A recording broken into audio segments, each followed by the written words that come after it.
আসলে টাঙ্গুয়ার হাওরের মজাই তো আসলে ওয়াচ টাওয়ারের আশেপাশে গোসল করা। এটা তো বরাবরই ভালো।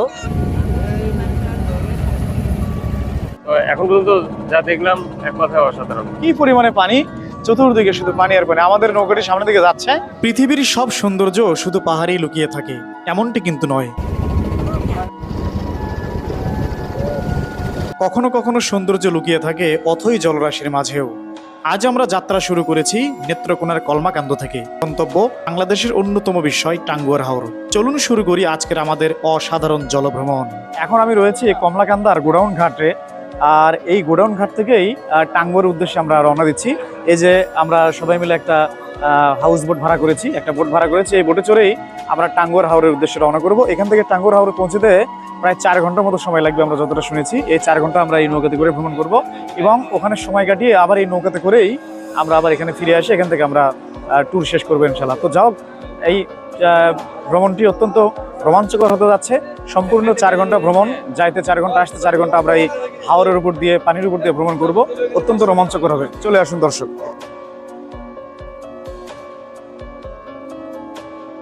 বর্ষার এই সময়ে কলমাকান্দা যেন এক বিশাল জলরাজ্যে পরিণত হয়। চোখ যতদূর যায় শুধু পানি আর পানি।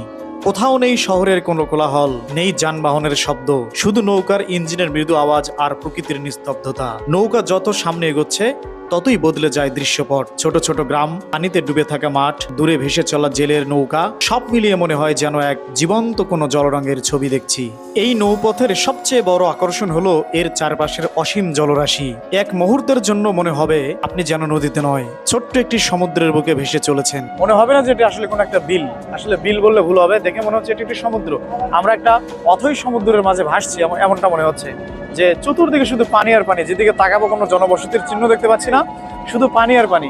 এখানে দেখলে মনে হবে যে কখনোই মনে হবে না আমরা একটা বিলের মধ্যে আছি, মনে হবে একটা সমুদ্রের মাঝে আমরা সবাই ভাসছি, যার কোনো কুল কিনারা নেই। একটা সমুদ্রের ভিতরে যদি কোনোদিন যাওয়া হয়নি, তারপরেও মনে হচ্ছে যে আসলে মনে একটা সমুদ্রের মধ্যে আমরা ভাসছি। কারণ দুই পাশে যত দূর চোখ যায় শুধু পানি দেখতে পাচ্ছি, কোনো জনবসতির চিহ্ন দেখতে পাচ্ছি না। আসলে আমরা জানি না আমরা কোন দিকে যাচ্ছি, এমনটা মনে হচ্ছে। একটু থ্রিলিং কাজ করছে যে আসলে উদ্দেশ্যবিহীনভাবে আমরা চলছি কিনা। একটা থ্রিলিং, একটা অজানা ভয় ভিতরে কাজ করছে, তার সঙ্গে একটা আনন্দও লাগছে যে এই বিলে এসে আমরা সমুদ্রের মতো একটা ফিল পাচ্ছি।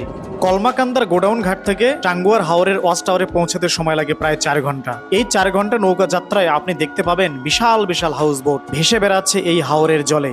এখন চলছে পূর্ণ বর্ষাকাল। দেশের বিভিন্ন প্রান্ত থেকে অসংখ্য পর্যটক ছুটে আসছে এই হাউস বোট গুলোতে করে টাঙ্গুয়ার হাওর ভ্রমণ করতে।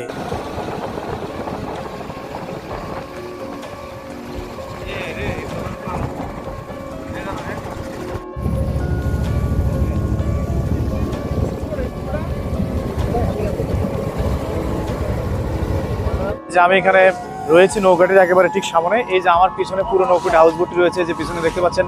উপরে অনেকেই উঠছে, আমি একটু উঠবো উপরে। আর একটু পরে দর্শক যেদিকে তাকাচ্ছি শুধু পানি ছাড়া কিছু নেই। পানিতে এত পরিমাণ পানি এখানে আছে, পুরো এলাকা শুধু পানিতে টইটুম্বুর করছে। পুরো এলাকা দেখুন, পানি ছাড়া কোনো কিছু নাই এখানে। এত পরিমাণে পানি, এত পরিমাণে পানি। এর জন্যই বলে আসলে মানুষের পানি দেখার জন্যই দূর দূরান্ত থেকে আসে। এখন মনে হচ্ছে আসলে গাইবান্ধা থেকে এসে এই পানি দেখার জন্য এসে মনটা জুড়িয়ে গেল। যখন বাড়ি থেকে রওনা দেই তখন মনে হচ্ছিল যে শুধু এই পানি দেখার জন্য কোথায় যাবো বুঝতেছিলাম না। সারা বছর তো বাড়িতেই পানি দেখি, পানির ব্যাপার কি দেখবো। এখন এসে আমার ধারণাটা পুরোটা পাল্টে গেল। আসলে পানির মধ্যে যে এত প্রকার সৌন্দর্য আছে এটা আমি আগে জানতাম না। এই যে দেখুন, এটি একটি হয়তো রাস্তার মতো ছিল, যখন পানিগুলো নেমে যাবে তখন এই রাস্তা আবার জাগ্রত হবে, তখন হয়তো এখানকার সৌন্দর্যটা একটু অন্যরকম হবে। এই যে অনেক ভাই ব্রাদার রয়েছে, তারা সেলফি তুলছে।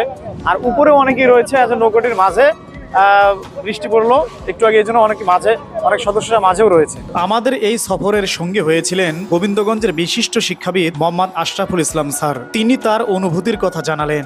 এটা তো বরাবরই ভালো, অনেক ভালো। গতবারের চেয়ে এবারের অভিজ্ঞতা আরো ভালো এবং পরিবেশটা গতবারের চেয়ে আরো মধুর এবং খুবই ইন্টারেস্টিং। আমাদের নৌকাটি যখন ধীরে ধীরে এই হাওর অতিক্রম করছিল, তখন এই হাওরে বসবাসরত কিছু মানুষের জীবনযাত্রার চিত্র আমাদের সামনে ধরা পড়ে। হাওরের ঠিক মাঝে বসবাসরত কিছু মানুষ তাদের প্রয়োজনীয় কাজকর্মগুলো এই হাওরের পানিতেই সেরে থাকে। হাওরের বুক চিরে আমাদের নৌকাটি চলছেই তো চলছে। গন্তব্য হাওরের মাঝে নির্মিত ওয়াচ টাওয়ার। এই সময়টুকুতে গ্রুপের অন্যান্য সদস্যরা যে যেভাবে পারে তাদের মতো করে এই সময়গুলোকে উপভোগ করছেন। তারা মেতে উঠছেন বিভিন্ন আড্ডায় ও খোশ গল্পে। আমাদের যাত্রার সঙ্গী হয়েছিলেন গোবিন্দগঞ্জ মায়ামণি হোটেল অ্যান্ড রেস্টুরেন্টের স্বত্বাধিকারী কমল চৌধুরী। এই সফরে এসে তিনিও খুবই উচ্ছ্বসিত, জানালেন তার অনুভূতির কথা। এখনো তো আমরা রাস্তার মাঝপথে, এখন এটা সম্ভবত মধ্য বালুবাড়ি না কি বলে এটাকে, জায়গাটা আমরা শুনলাম একজনের কাছে। তো প্রায় 1 ঘন্টা পথ অতিক্রম করলাম আমরা ওই নেত্রকোনা থেকে। হাউস বোটের যে ওখানে স্ট্যান্ড, সেই স্ট্যান্ড থেকে আমরা 1 ঘন্টা প্রায় 10-15 মিনিট অতিক্রম করলাম। আমরা মাঝামাঝি এখনো আসিনি, এখন হয়তো বা ওখানে গেলে বোঝা যাবে আরো কেমন লাগে। তো এখন পর্যন্ত যা দেখলাম এক কথায় অসাধারণ। অন্যদিকে নৌকার প্রতিটি যাত্রী গভীর আগ্রহে প্রহর গুনছে কখন এই ওয়াচ টাওয়ার আসবে এবং তারা গোছলে নেমে পড়বে। এখন এই ওয়াচ টাওয়ারের দেখা আমাদের মেলেনি, একটু পরে নাকি এই ওয়াচ টাওয়ারের দেখা মিলবে। এই ওয়াচ টাওয়ারের দেখা মিললে আমরা গোসলে নামবো। এখানে নৌকাতে অনেকেই লোক রয়েছে যারা গোসল করার জন্য প্রস্তুতি নিচ্ছে, আমি নিজেও প্রস্তুতি নিয়েছি। দেখি গোসল কেমন লাগে। আসলে টাঙ্গুয়ারের মজায় তো আসলে এই ওয়াচ টাওয়ারের আশেপাশে গোসল করা, এমনটাই শুনেছি।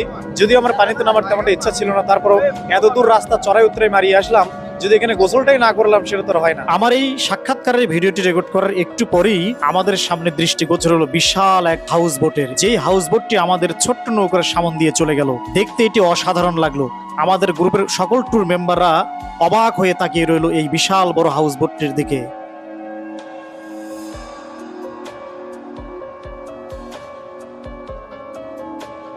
অবশেষে সেই কাঙ্ক্ষিত স্থানে এসে আমরা সবাই পৌঁছালাম, লাইট হাউস। এখানে এসে গোসল করার পালা। গ্রুপের সমস্ত সদস্যরা তড়িঘড়ি করে নেমে পড়লো পানিতে। তাদের দেখা দেখি আমিও লোভ সামলাতে পারলাম না।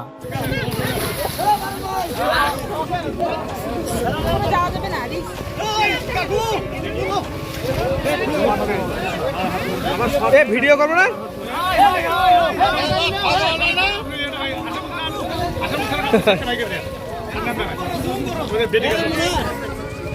স্যার ফোনটা দাও তো।